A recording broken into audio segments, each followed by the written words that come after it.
la capitale historique de l'île de Ré. Saint-Martin, une petite ville côtière, fortifiée au XVIIe siècle par Vauban du fait de sa position stratégique au milieu des Pertuis charentais. Un port maritime qui illustre à merveille qu'ici, la mer n'est jamais bien loin. Pourtant, Ré n'est pas ce qu'on appelle une île de marins. Avec nos invités, nous allons tenter de comprendre cet étrange rapport que les habitants entretiennent depuis toujours avec l'océan. L'eau est un partenaire qui peut être bienveillant, mais aussi irascible, menaçant.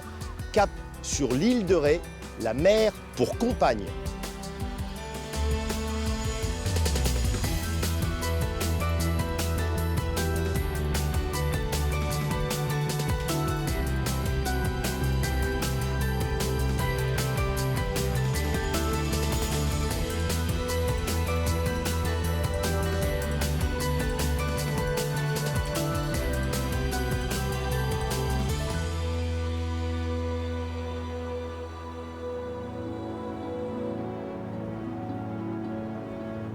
Quatrième plus grande île de métropole derrière la Corse, Oléron et Belle-Île, l'île de Ré fait partie de l'archipel charentais.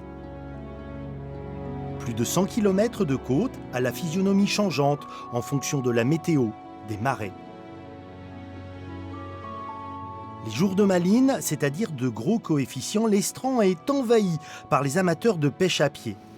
On compte en France plus de 2 millions de pratiquants, souvent occasionnels. Mais pour Jacques, historien issu d'une très ancienne famille rétaise, pêcher à pied est inscrit dans ses gènes. Aujourd'hui, tu pars à la pêche à quoi, Jacques? Alors c'est la pêche au couteau, qui est dans des zones sableuses, et qu'on mange, alors cru ou cuit, mais en général c'est plutôt cuit. J'ai toujours entendu dire qu'on pêchait le couteau avec du sel, on en met puis ça sort. Pourquoi là tu as ce drôle d'engin? Ça c'est un ferjon, c'est les rageons en fer. Explique-moi la technique, ça me semble bien mystérieux tout ça. Alors, là on a un trou. Là, ici, là? Ouais, ça c'est un trou, voilà. Disons, t'as l'œil, hein. Ah oui, ça bouge un peu quand tu... Voilà. Oh, ah mais c'est très impressionnant la rapidité. Un pêcheur, je dirais normal, on pêche 200-300 par marée sans problème, quoi. Bon, alors je vais voir. Là, ça, c'en est un ou pas? C'est pas sûr. Ça veut dire non, ça je comprends. Ça, c'en est un. Ah, alors donc en fait... Donc il faut trouver le sens de la galerie. Non, bon, non, ouais. ça doit pas forcer du tout. Ça... Voilà. Ok, bon bah je comprends que voilà, je ne sais pas faire et toi si. On met des années à être un bon pêcheur, quoi. Tous les insulaires de souche sur l'île de Ré pêchent à pied.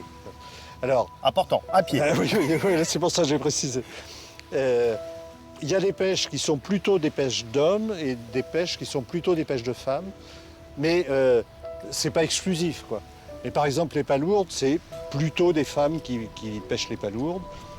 Les couteaux, c'était plutôt la pêche des enfants, même s'il y a des adultes qui pêchent. Bon. Yeah! Et tu sais quoi, c'est mon premier couteau. Bah c'est bien, c'est bien.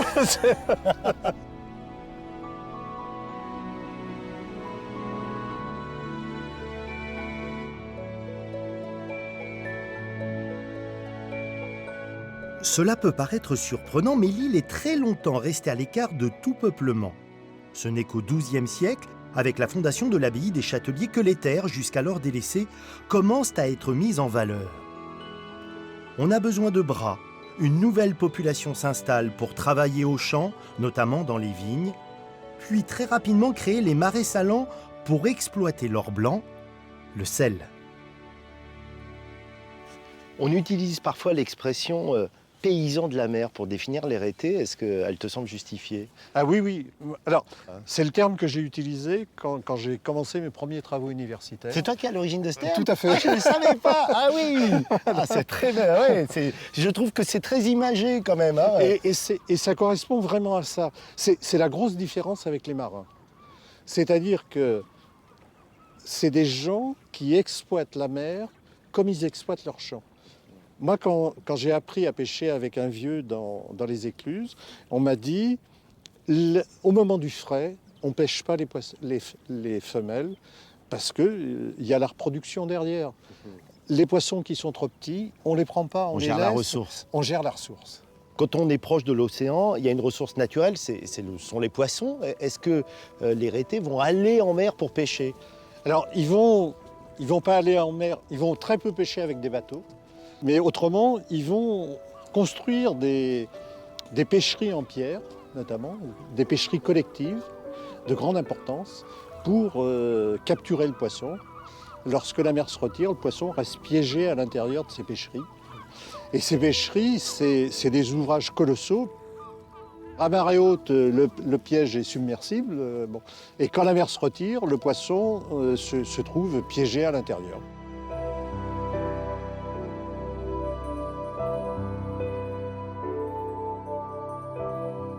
Avant la dernière guerre, il y a des gens, dans les familles pauvres, qui n'utilisaient pas d'argent.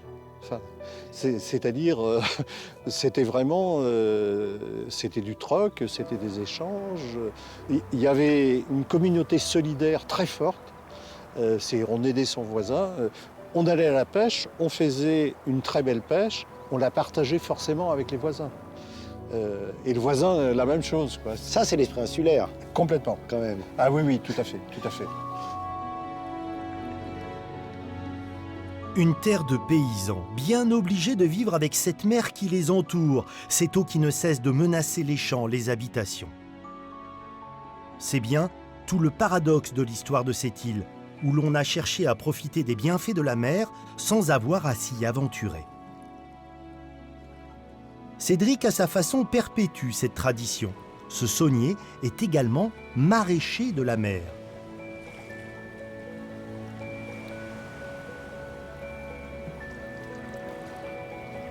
Après avoir procédé à son étrange récolte sur l'estran à marée basse, il revient dans son petit laboratoire au milieu des marais salants pour lancer une culture inhabituelle.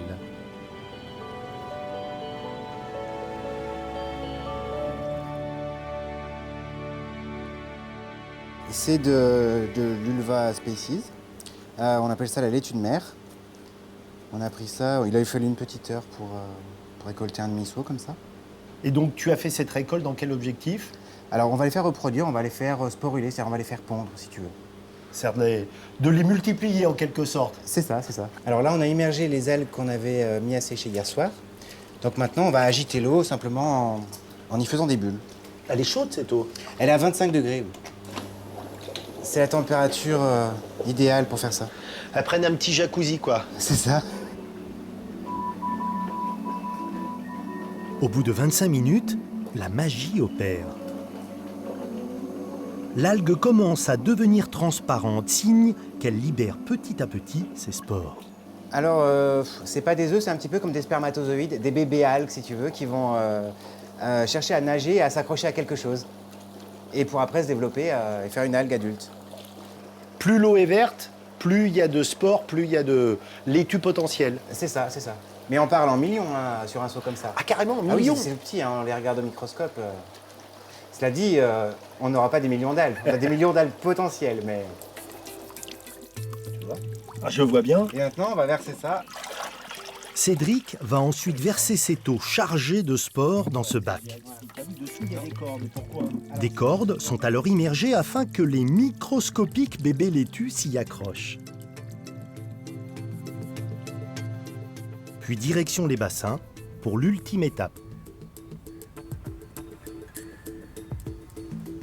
Qu'est-ce que tu vas faire avec ces cordes donc, sur lesquelles se sont déposés les fameux spores?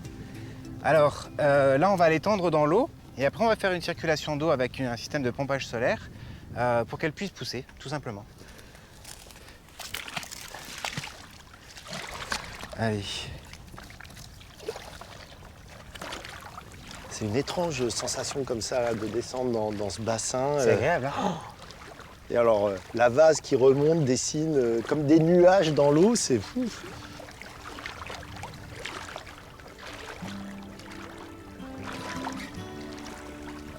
C'est très différent quand même du métier de saunier là. Oui, oui, oui. Ben, l'idée, c'est de pouvoir faire un complément à l'activité du sel. En fait, j'adore ça. C'est super, un marais salon.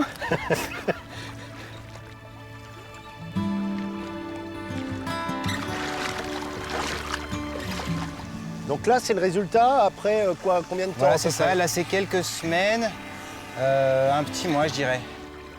Et là, sur ces cordes, elles vont faire quelle dimension une fois que... Grosso modo, 50 cm. On va dire que ça va pendre comme ça, quoi. Tu veux goûter? Ça se mange comme ça, comme de la Hein? salade? C'est de la salade. Alors très étonnant, je m'attendais à un goût très iodé, pas du tout. Il y a un petit peu vers la fin, mais c'est Ouais. subtil. Hein. Oui, non, c'est assez discret. C'est un petit côté croquant. C'est un légume, tu en fais ce que tu en veux. Si tu l'as, on va dire, en fraîche, comme ça, salé, en cuisine, tu le remplaces les épinards, par exemple. Ça a des valeurs nutritionnelles super, c'est-à-dire que ça a très peu de calories pour beaucoup de nutriments. J'entends sels minéraux, vitamines. C'est hyper riche en ça. C'est même, disons, c'est un légume, on va dire, qu'on devrait considérer banal et qui va faire la compensation de l'alimentation industrielle, qui, elle, est très riche en calories et pauvre en nutriments. Là, disons que les algues, ça va compenser. Explique-moi, tu n'es pas rété d'origine, tu n'es pas fils de saunier. Du tout. Je viens de la région de Saint-Étienne. Et je dois t'avouer que même avant de projeter de racheter une entreprise qui fait du sel, j'avais jamais visité un marais salant, en tout cas sur l'Atlantique. Tu faisais quoi à Saint-Étienne? J'étais marchand de télé. Enfin, j'avais créé une entreprise où on faisait de la vente et de l'installation de systèmes audiovisuels. Et un jour, j'entends, en 2050, on sera 9 milliards, et si on ne veut pas tous mourir, il faudra manger majoritairement des insectes et des algues. Alors j'ai dit, ça c'est marrant, c'est parti. Bah, tu sais, on vit bien en paysan. Là, tout le monde adore l'île de Ré, on va dire un peu comme une carte postale. Finalement, c'est un lieu de vacances. Mais au final, c'est quand même une île qui a su préserver l'activité agricole. Et là, on a tout pour être des paysans heureux.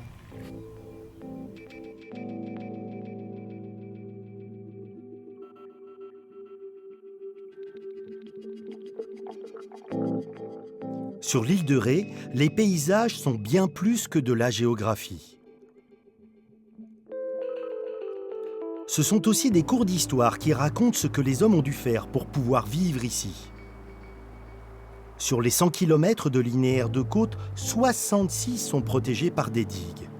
L'île est régulièrement soumise à des tempêtes qui peuvent être d'une violence extrême. Ici, on est en fait au point le plus étroit de l'île. L'île fait 35 km et à certains endroits comme ici, le Martré, c'est 50 mètres.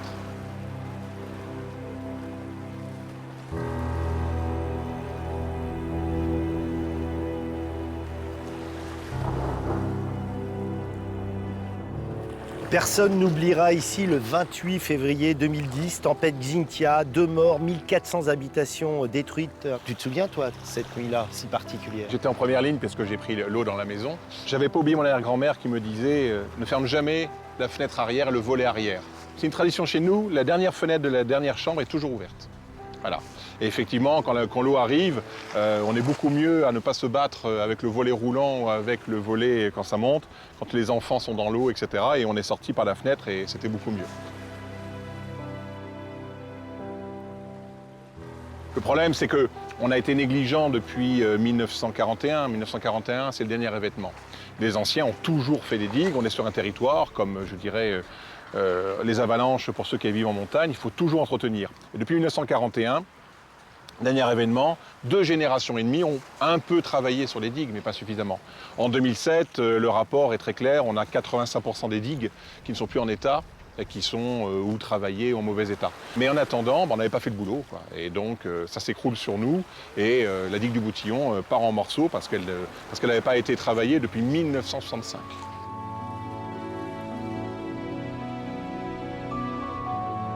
Depuis le drame Xynthia, toutes les digues ont été rebâties ou renforcées. Pour comprendre pourquoi ce territoire est si fragile, il faut remonter dans le temps, car on ne soupçonne pas à quel point elle a changé de physionomie. Au début de notre ère, il n'y avait non pas une, mais 4 îles. Ars, les Portes, Loie et la plus grande, Ré. Petit à petit, les sédiments, le sable, ont comblé certains passages. Au Xe siècle, l'île des Portes est reliée à l'île d'Ars. Au XVe, la jonction nord-sud se fait. Ce n'est qu'au XIXe siècle que l'îlot de Loie sera raccordé aux 3 autres pour former l'île actuelle.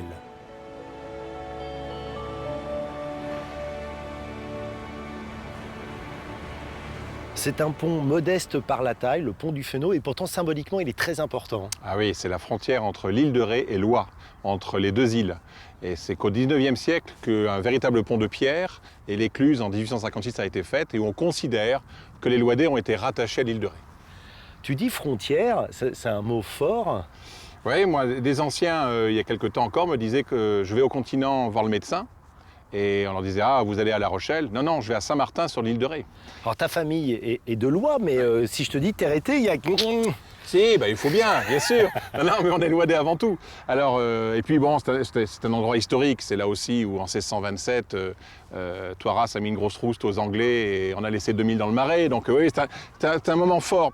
Loie était beaucoup plus pauvre que l'ensemble de l'île. On considérait toujours, la phrase était que les corbeaux se mettaient sur le dos pour pas voir la misère à Loie. C'est comme ça qu'on présentait Loie il y a encore quelques années, parce que c'était le village le plus pauvre, c'était celui où il y avait moins d'activité à part le port pour le sel. Et il y avait une différence entre la richesse de Saint-Martin, la flotte, avec son côté commerçant, navigateur, etc. Puis ensuite, le tourisme était dans l'île de Ré, mais pas dans Loie.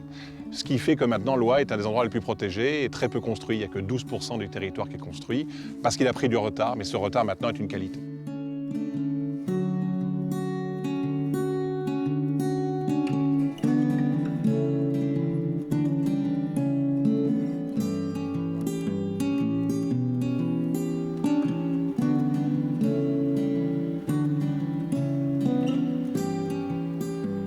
Tu tenais absolument à nous emmener ici, à la pointe du Prau. Pourquoi?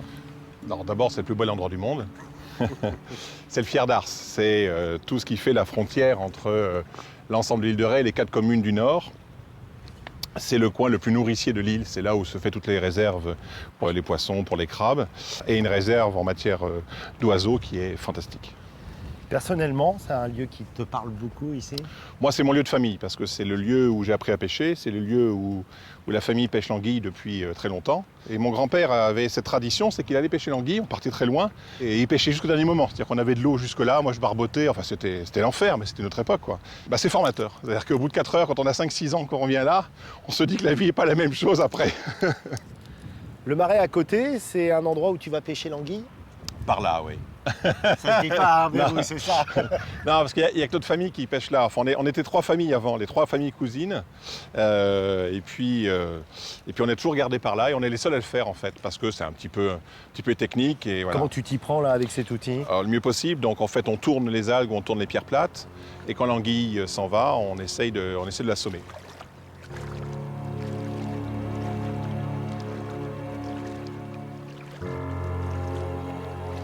Quand tu as les pieds dans l'eau, que tu sens le vent et que tu es dans ce marais en train de pêcher l'anguille, parfois on galvaude le mot, mais est-ce que c'est un peu ton paradis? Oui, oui. Puis c'est le seul endroit où il ne peut rien m'arriver.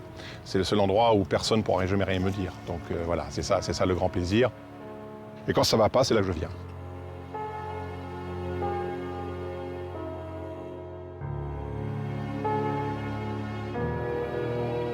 Que l'on soit habitant à l'année ou vacancier, chacun a sa façon de découvrir l'île de Ré, de la déguster.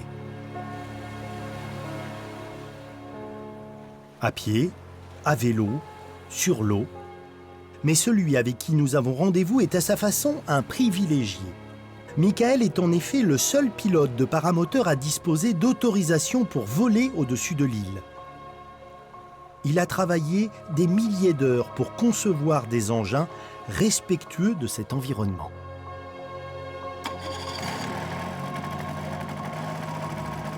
Paramoteur biplace, conçu spécialement pour l'île de Ré aussi, parce qu'ici on est en zone protégée, zone Natura 2000, tu as vu, il y a la nature, il y a la réserve d'oiseaux, et on ne peut absolument pas décoller avec un paramoteur classique qui fait trop de bruit.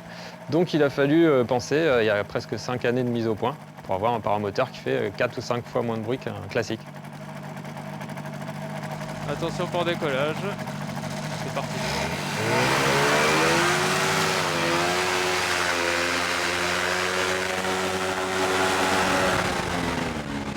Le vent était un petit peu de travers. Super, quelle sensation tout de suite dès qu'on décolle. Ouais, c'est sympa, hein. Ah là là. Eh ouais, donc vue sur la mer. Tu gardes la position sécurité pour le moment. On n'est qu'à 20 mètres de haut. La Rochelle de Fox Juliette Express Sierra Charlie, bonjour. Fox Sierra Charlie, bonjour. Alors on décolle du village de Loa et on va aller contourner la pointe du Groin, la pointe de Loa qui est en face Saint-Martin. Tu peux déjà apercevoir Saint-Martin à droite à 2 heures à peu près.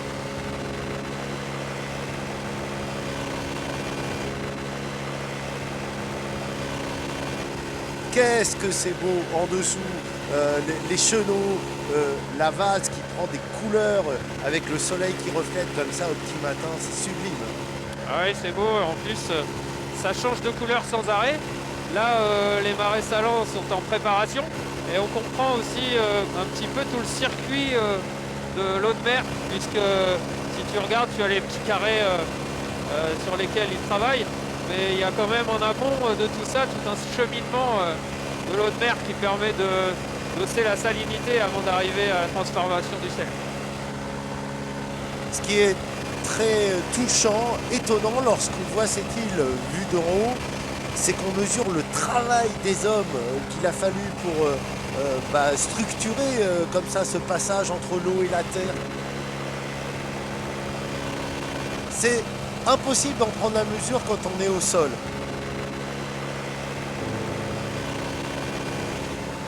En transparence, au-dessus de nous, il y a d'étranges routes avec des champs qui se dessinent. Ce sont les parcs à huîtres, les champs ostréicoles. Vu d'ici, on pourrait croire un code ADN. Si tu regardes bien, c'est ce que je dis c'est souvent. pas faux, ouais. C'est assez drôle.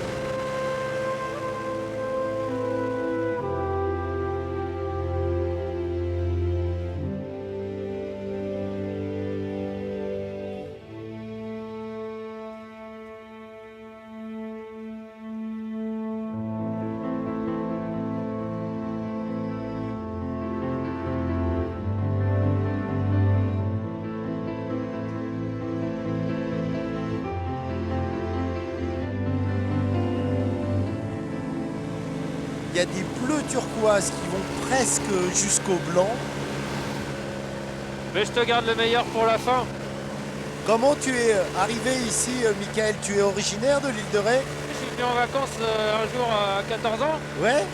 Et puis j'étais accompagné de ma maman et d'un copain. Ma maman est tombée en panne de voiture. Et elle a épousé quelques mois après le garagiste du village, Monsieur No. Et je suis resté, maintenant voilà, j'habite ici, j'ai 3 enfants et je suis marié avec une Rétaise qui était à Saint-Martin-de-Ré.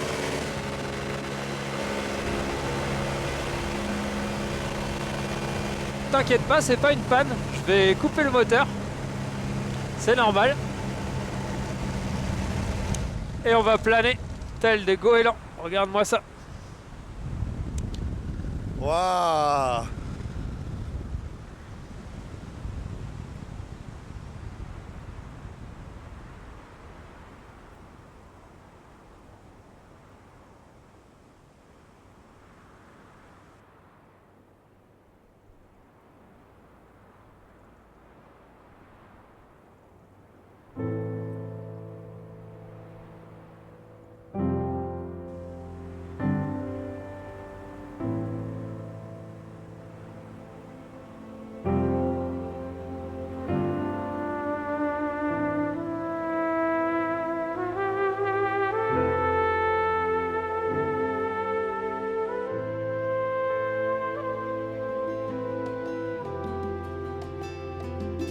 Les apparences sont trompeuses car aujourd'hui, l'Atlantique est bien pacifique. Pourtant, les tempêtes peuvent être terribles et la navigation toujours difficile, notamment ici, au phare des Baleines, à l'extrémité nord. Cette pointe doit son nom au fait qu'au Moyen-Âge, de nombreux cétacés venaient s'échouer à cet endroit.